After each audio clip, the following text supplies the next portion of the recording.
ఇవాళ గుంటూరులో వైఎస్ జగన్ పర్యటించనున్నారు. అంబటి కుటుంబాన్ని పరామర్శించి మాట్లాడనున్నారు. ఆ తర్వాత ధ్వంసమైన అంబటి ఇంటిని, ఆఫీస్ ని పరిశీలిస్తారు. మధ్యాహ్నం తిరిగి తాడేపల్లి నివాసానికి చేరుకుంటారు. రేపు జోగి రమేష్ కుటుంబాన్ని పరామర్శిస్తారు. ఈ నేపథ్యంలో పోలీసులు భారీ బందోబస్తు ఏర్పాటు చేశారు.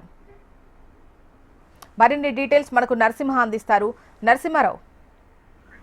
చూస్తున్నా మాజీ ముఖ్యమంత్రి జగన్మోహన్ రెడ్డి ఇవాళ గుంటూరులో పర్యటన చేయనున్నారు. ఇందులో భాగంగా మనం చెప్పుకుంటే కూడా ఏదైతే ఉందో కల్తీ లడ్డు వివాదం విషయంలో మాజీ మంత్రి అంబటి రాంబాబు ముఖ్యమంత్రి చంద్రబాబు నాయుడుపై అనుచిత వ్యాఖ్యలు చేయడం కానీ, ఆ అనుచిత వ్యాఖ్యల నేపథ్యంలోనే తెలుగుదేశం పార్టీ కార్యకర్తలు కానీ, నాయకులు కానీ ఆగ్రహం వ్యక్తం చేస్తూ కూడా, ఆవేదన వ్యక్తం చేస్తూ కూడా ఆయన ఆఫీస్ కానీ ఆయన నివాసం ధ్వంసం చేయడం జరిగింది. అంతేకాకుండా కూడా ఈ కేసులో భాగంగా కూడా ఈ ఘటనలో భాగంగాని ఆయన చంద్రబాబు పైన అనుచిత వ్యాఖ్యలు చేసిన నేపథ్యంలో గానీ మాజీ మంత్రి అంబటి రాంబాబును అరెస్ట్ చేయడం కానీ, ఆ తర్వాత కోర్టులో ప్రొడ్యూస్ చేయడం నుంచి ఆయనకి రిమాండ్ ఇవ్వడం, ప్రస్తుతం రాజమండ్రి సెంట్రల్ జైల్లో మాజీ మంత్రి అంబటి రాంబాబు ఉన్నారు. అయితే ప్రస్తుతం వాళ్ళ కుటుంబ సభ్యుల్ని గుంటూరులోనే వికాస్ నగర్ లో ఆయన పరామర్శిస్తున్నారు. అంతేకాకుండా కూడా వాళ్ళకి ధైర్యం చెప్పినట్టు కూడా మనం చెప్పవచ్చు. మరోవైపు ఆయన తాడేపల్లి నివాసం నుంచి కూడా బై రోడ్డు మంగళగిరి, కాజాపేట, కాకాని, అక్కడ నుంచి నేరుగా కూడా నగరంపాలెం నుంచి ఆయన ఇటు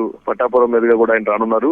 ఈ నేపథ్యంలోనే భారీగా కూడా జగన్ తో పాటు కార్యకర్తలు గాని, నాయకులు గాని రానున్నారు. సో ఈ నేపథ్యంలో పోలీసులు మాత్రం 30 యాక్ట్ అమల్లో ఉందని చెప్పేసి ర్యాలీలు, సభలు, సమావేశాలకి ఎలాంటి అనుమతి లేదని చెప్పేసి, ఎవరైనా సరే అలాంటి ర్యాలీలు కానీ అలాంటివి చేస్తే మాత్రం తప్పనిసరిగా యాక్షన్ తీసుకుంటామని చెప్పేసి పోలీసులు ఇప్పటికే చెప్తున్నారు. సో ఈ నేపథ్యంలోనే జగన్ ర్యాలీగా వస్తారా, లేకపోతే ఆయన ఇండివిజువల్ గా కానీ 4 వెహికల్స్ కి అనుమతిస్తారని దీన్ని మాత్రం వేచి చూడాల్సిన పరిస్థితి ఉంది. రైట్ నరసింహారావు.